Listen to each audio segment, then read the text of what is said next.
Elle a été kidnappée pour une rançon, mais a fini par tomber amoureuse de son ravisseur. Est-ce de l'amour ou de la manipulation?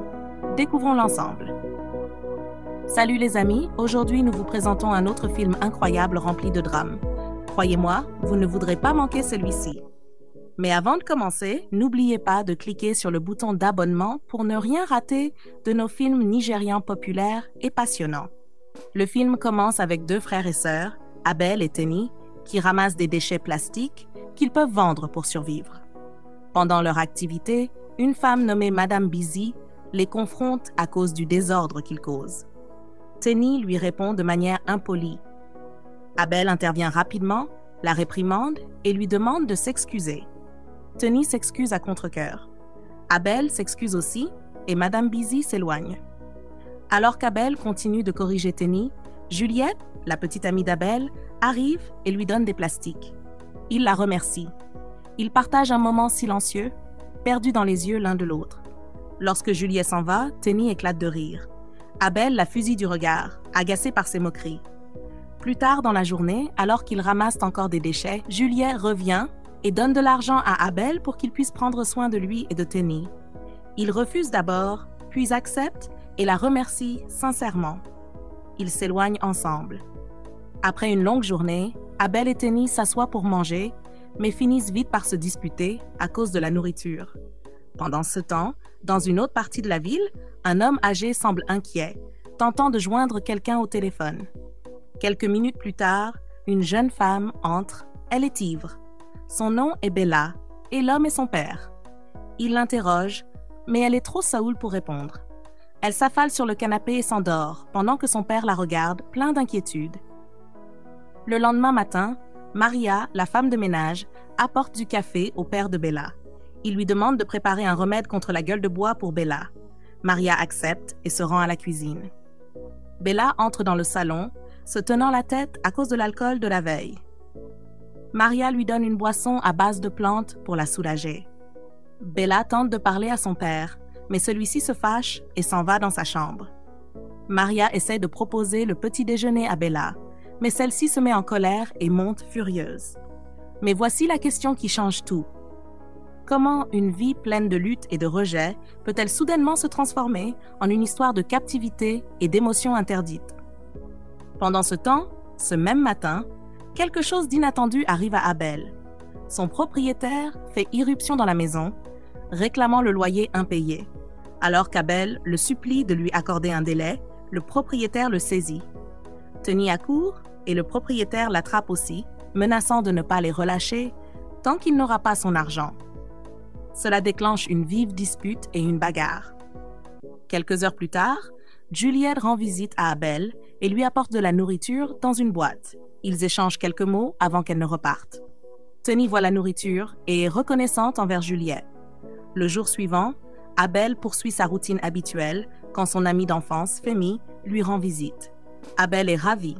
Ils discutent et Abel confie à Femi qu'il a désespérément besoin d'un emploi pour améliorer sa vie et celle de Tenny. Femi lui conseille d'être patient et lui donne un peu d'argent. Abel hésite, puis l'accepte et le remercie. Plus tard dans la journée, Abel et Juliette se promènent ensemble et il lui offre un petit cadeau. Juliette est ravie et le remercie. Pendant ce temps, chez Bella, son amie Kelly lui rend visite. Bella lui confie la distance émotionnelle de son père. Elle éclate en sanglots et Kelly la console. Ce soir-là, Abel apporte une assiette de nourriture à Tenny et elle est ravie d'y trouver du poulet. Cela faisait longtemps qu'elle n'en avait pas mangé. De retour chez Bella, elle essaie sincèrement de parler à son père une nouvelle fois, mais il reste indifférent et s'éloigne. Le lendemain matin, Femi arrive avec une bonne nouvelle. Il a trouvé un travail pour Abel. Abel est fou de joie, mais inquiet car il n'a pas de vêtements adaptés. Femi le rassure en disant qu'il s'en occupera. Abel se précipite à l'intérieur pour se changer. Plus tard dans la nuit, Bella reçoit un appel de Kelly l'invitant à sortir. Elle refuse d'abord, puis change d'avis après quelques arguments. Alors que Bella sort discrètement, elle est surprise par Maria et pousse un cri. Maria sourit et lui dit que son père n'est pas à la maison. Bella s'excuse, demande à Maria d'informer son père qu'elle est sortie, puis la serre dans ses bras avant de partir. Cette même nuit, Abel et Femi circulaient en ville, discutant et riant. Soudain, Femi aperçut Bella sortant d'une galerie commerciale. Il demanda rapidement à Abel de l'aider à lui parler, car il était trop timide. Est-ce le travail que Femi avait mentionné à Abel, ou y a-t-il quelque chose de plus sombre derrière? Découvrons-le. Abel descendit de la voiture et s'approcha de Bella pour entamer une conversation en son nom. Mais alors qu'il lui parlait encore, Femi apparut soudain derrière elle avec un mouchoir imbibé de produits chimiques. Il le plaqua contre son nez, la rendant inconsciente. Abel était choqué et n'arrivait pas à croire ce qu'il venait de voir. Ils la mirent rapidement dans la voiture et partirent en trombe. Plus tard, Abel transporta Bella sur son épaule et la déposa sur un lit dans un appartement que Femi utilisait comme planque. Abel n'arrivait toujours pas à réaliser ce qui venait de se passer et il affronta Femi avec colère. Femi l'ignora, prit une vidéo de Bella inconsciente et l'envoya à leur client. Lorsque Bella reprit finalement connaissance, elle se souvint de sa conversation avec Abel et réalisa qu'elle avait été kidnappée. Elle cria à l'aide. Abel accourut pour lui couvrir la bouche, mais Bella le mordit à la main et lui donna un coup dans l'entrejambe. Alors qu'Abel tentait de la maîtriser, elle tomba et se cogna la tête, s'évanouissant sur le coup. Femi entra et fut choquée, pensant qu'elle était morte. Plus tard dans la nuit, après un appel téléphonique, le père de Bella demanda à Maria si elle avait vu sa fille. Maria expliqua qu'elle était sortie la veille. Ils vérifièrent sa chambre, mais elle n'y était pas. Le père de Bella commença à s'inquiéter, sans être encore totalement alarmé. De l'autre côté de la ville, Femi ordonna à Abel de surveiller Bella et de la nourrir si nécessaire. Abel refusa, disant qu'il devait rentrer chez lui pour ne pas inquiéter sa sœur, mais Femi refusa et s'en alla. Bella continua de se débattre dans la pièce. Le lendemain matin, Abel rentra chez lui, mais sa sœur était mécontente qu'il ne soit pas revenu la nuit précédente. Pour changer de sujet, Abel lui demanda si elle ferait quelque chose d'illégal pour 50 millions de Naira. Elle répondit oui, tant que cela n'impliquait ni sang ni rituel. Abel ne répondit pas et alla se reposer. Plus tard dans la journée, Abel tenta de nourrir Bella, mais elle le mordit à nouveau. Il lui cria dessus et lui dit qu'elle n'avait pas le choix que de coopérer. Après lui avoir donné un peu d'eau, Bella supplia d'utiliser les toilettes et promit de ne pas faire de bêtises. Abel, à contre-cœur, la détacha. Après un moment, elle tenta à nouveau de l'attaquer. Dans la lutte, Abel l'embrassa brusquement. Bella fut choquée. Quand Femi revint, Abel le confronta avec colère à propos de toute cette situation.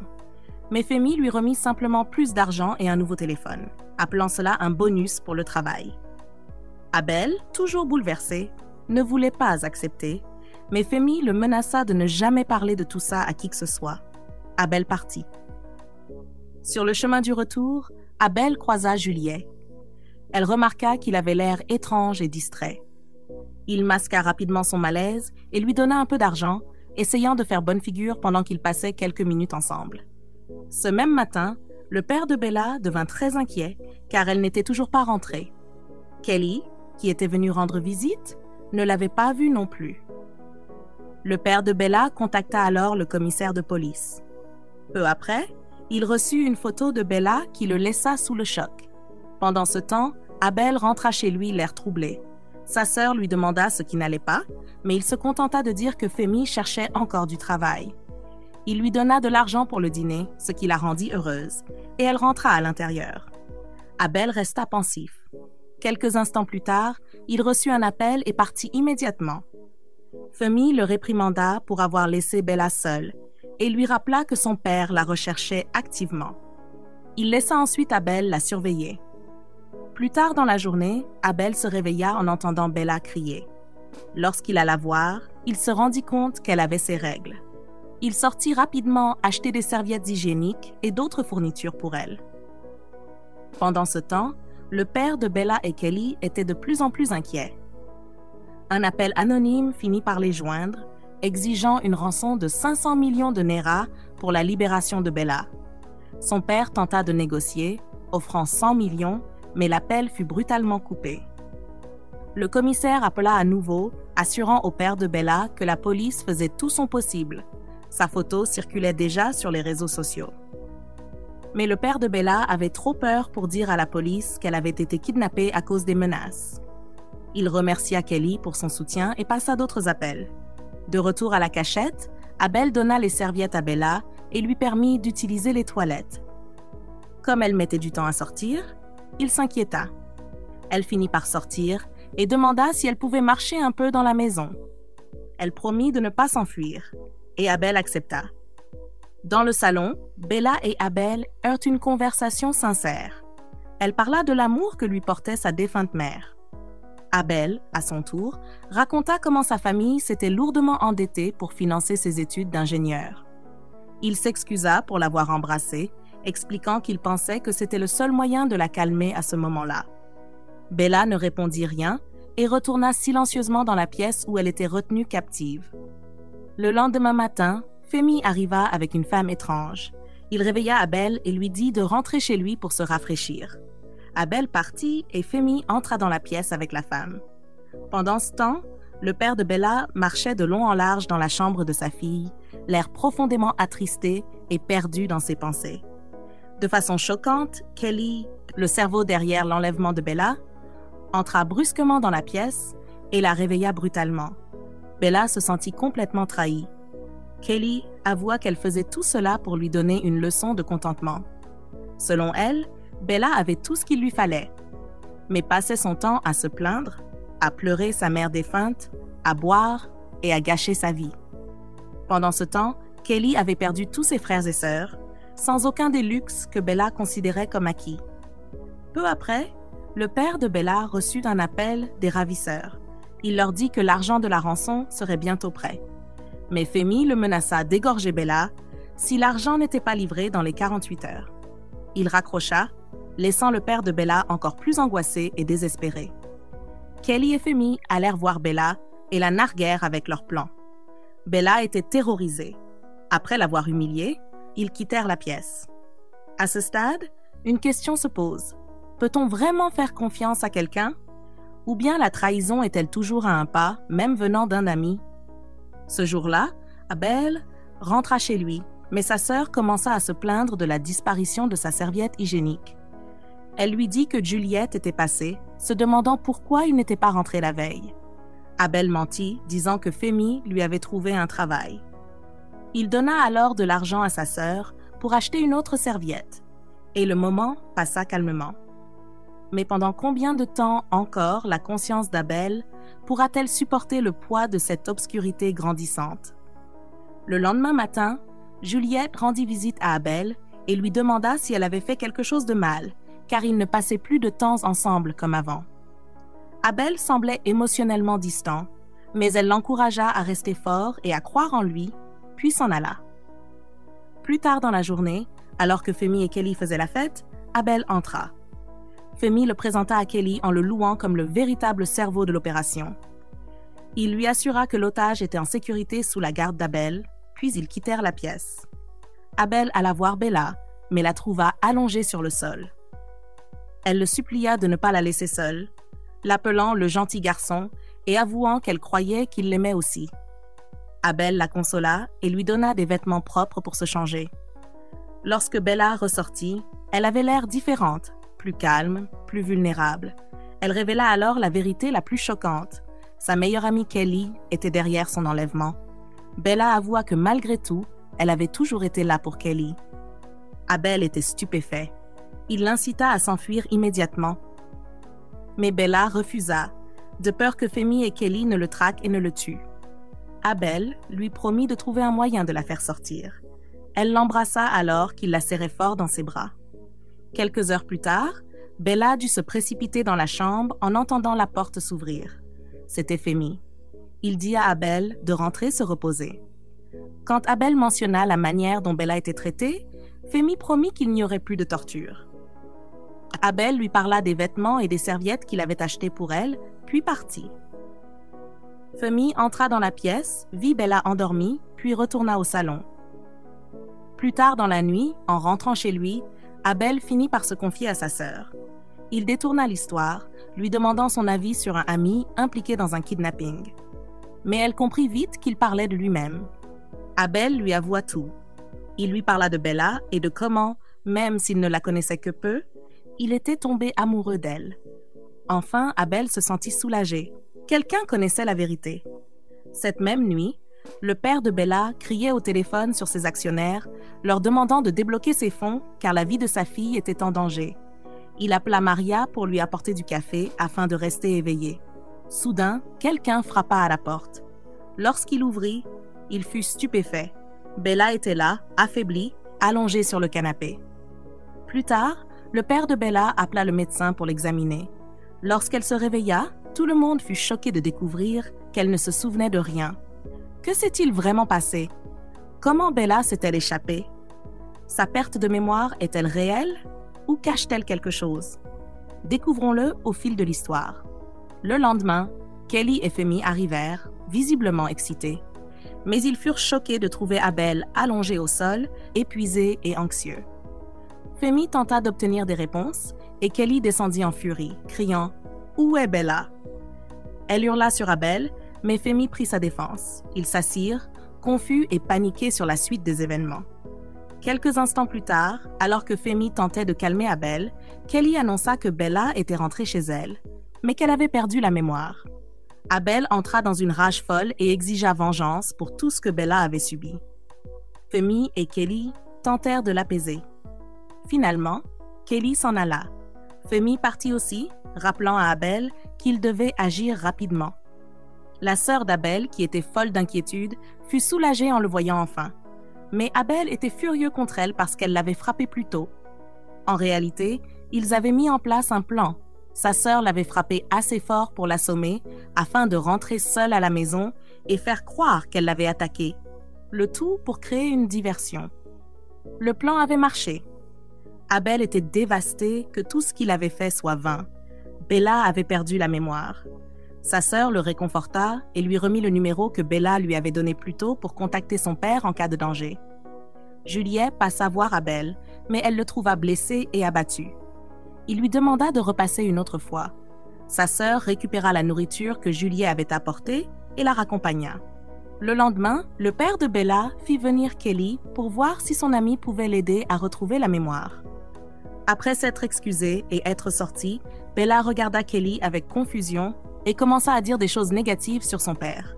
Elle demanda « Qui es-tu » et Kelly sourit, soulagée que Bella ne se souvienne réellement de rien. Elle commença alors à lui parler. Dans le salon, le père de Bella remercia Kelly pour tout ce qu'elle avait fait. Elle lui suggéra d'emmener Bella à l'hôpital, mais il refusa. Il ne pouvait pas supporter de la perdre à nouveau. Puis, elle partit. Le lendemain, Femi vint voir Abel et lui annonça que Bella ne se souvenait absolument de rien. Ils planifièrent de la récupérer et de doubler la rançon. L'opération était prévue pour cette nuit-là. Mais Abel insista pour y participer, affirmant qu'il voulait que Bella paie pour ce qu'elle lui avait fait. Femi ne voulait pas de sa présence au départ, mais la détermination d'Abel finit par le convaincre. Femi accepta finalement et s'en alla. Aussitôt, Abel prit son téléphone et appela le père de Bella.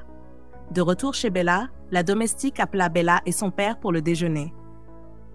Pendant qu'ils mangeaient, Abel passa son appel et leur transmit des informations cruciales avant de raccrocher. Le père de Bella passa immédiatement un autre appel en réponse. Plus tard dans la soirée, alors que Bella passait du temps avec son père, des cambrioleurs firent irruption dans la maison pour tenter de la kidnapper. Juste au moment où ils allaient l'emmener, la police arriva en force et les sauva. L'officier principal démasqua les ravisseurs et découvrit que Kelly faisait partie du groupe. Bella, qui avait simulé sa perte de mémoire, abandonna aussitôt la comédie. Elle demanda la libération immédiate d'Abel. La police honora sa requête et emmena Kelly et Femi au poste. Abel s'excusa auprès du père de Bella. Bien que ce dernier fût en colère contre sa fille pour avoir disparu et lui avoir causé tant d'inquiétude, il remercia Abel d'avoir sauvé la famille. Bella prit la défense d'Abel et parla à son père de ses qualifications. Elle déclara que s'il avait eu un emploi, il ne se serait jamais mêlé à un enlèvement. Son père lui demanda alors d'envoyer ses diplômes et lui promit de faire quelque chose pour lui. Ils partagèrent un beau moment ensemble. Plus tard dans la nuit, Abel et sa sœur célébrèrent. Abel était reconnaissant de ne pas aller en prison. Il parla à sa sœur de l'offre d'emploi que le père de Bella lui avait faite et évoqua Juliette. Il avoua qu'il voulait lui dire la vérité. Son cœur appartenait désormais à Bella. Même s'il était reconnaissant envers Juliette pour tout, il ne savait pas comment lui annoncer. C'est alors que Juliette, qui avait tout entendu en arrière-plan, sortit de l'ombre. Un jour, Abel alla voir le père de Bella. Il lui exprima son désir d'avoir une relation avec Bella et demanda sa bénédiction. Le père accepta. Lorsque Bella entra, son père les laissa seuls et ils partagèrent un moment calme et sincère ensemble. La leçon morale de ce film est la suivante. Peu importe jusqu'où une personne est tombée, il y a toujours une place pour la rédemption. L'amour véritable, la vérité et les secondes chances peuvent réécrire toute une histoire. La trahison peut briser des cœurs, mais la guérison vient quand on choisit le pardon et la croissance plutôt que la vengeance. Merci de nous avoir suivis, les amis. N'oubliez pas de vous abonner pour plus de films nigérians populaires et incroyables. Jusqu'à la prochaine fois, au revoir.